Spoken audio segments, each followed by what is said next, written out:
Ration బియ్యం అక్రమాలకు సంబంధించి బుగ్గన రాజేంద్ర రెడ్డి ఒక సంచలనాత్మకమైన ట్విస్ట్ ఇచ్చారు. ఇంతవరకు అందరూ అనుకుంటున్నది ఏంటి, ఒకటి సరే బియ్యం జనానికి ఇచ్చాక జనం అమ్ముకుంటుంటే తీసుకోవడం ఒక ఆస్పెక్ట్. రెండవది పేర్ని నాని ఉదంతంలో బయటకు వచ్చింది ఏంటి, వాళ్ళ గోడౌన్ అంటే అతను ప్రైవేట్ గోడౌన్ కట్టించాడు. ఆ గోడౌన్ని లో ప్రభుత్వ స్టాకు పెడుతుంటారు. ఒక్కొక్క బస్తాకు 5 రూపాయలు చొప్పున ఆ గోడౌన్కి ఇస్తుంటారు. అందులో నుంచి కొన్ని బస్తాలు మిస్ అయినాయి, అవి 1000 దాకా అన్నటువంటి నిన్న లెక్క తేల్చారు.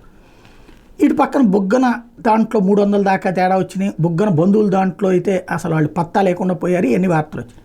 బుగ్గన ఆంధ్రజ్యోతి రిపోర్టర్కి ఫోన్ చేసి ఏ విధంగా నన్ను బద్నాం చేయాలనుకుంటారు మీరు, 6 నెలల క్రితమే ప్రభుత్వం మారగానే గోడౌన్స్ని హ్యాండ్ ఓవర్ చేసుకుంది కొత్త ప్రభుత్వం.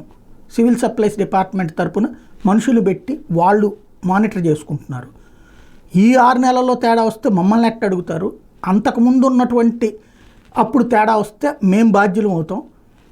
6 నెలల నుంచి టేకప్ చేసింది ఈ ప్రభుత్వం వచ్చాకైతే, ఈ ప్రభుత్వం వచ్చాక టేకప్ చేసినప్పుడు తగ్గితే ఇప్పుడు మేమే నిర్వహిస్తుంటే గోడౌన్లు మాదే, అద్దెకిచ్చినటువంటిది మాట వాస్తవం, లేదా మా బంధువులది ఉంది, దాంట్లో ఏదైనా తేడా వస్తే ఇప్పుడు నిర్వహిస్తున్నది సంబంధిత అధికార యంత్రాంగాలు అయితే మమ్మల్ని ఎలాగా ఏలెత్తి చూపెడతారు అన్నటువంటి పాయింట్ని రైట్ చేసుకొచ్చారు.